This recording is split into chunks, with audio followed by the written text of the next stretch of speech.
आज मराठवाडा मुक्ती संग्रामाचा स्मृती दिवस आहे। या निमित्ताने महाराष्ट्राचे मुख्यमंत्री देवेंद्र फडणवीस यांनी छत्रपती संभाजीनगर येथे पोहोचून हुतात्म्यांना श्रद्धांजली वाहिली आहे। निजामांच्या तावडीतून आज मराठवाडा अखंड भारतात सामील झाला आणि त्यामुळेच आजचा हा दिवस मराठवाडा मुक्ती संग्राम दिन म्हणून साजरा केला जातो।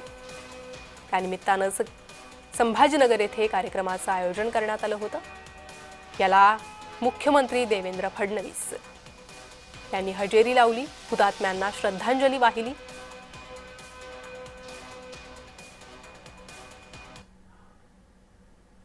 सांगली आणि कोल्हापूरचं पुराचं पाणी हे पुन्हा उजनीपर्यंत आणून ते मराठवाड्यात आपण आणणार आहोत आणि त्यासोबत उल्हास खोऱ्याचं 54 TMC पाणी हे देखील आपण मराठवाड्यामध्ये आणणार आहोत।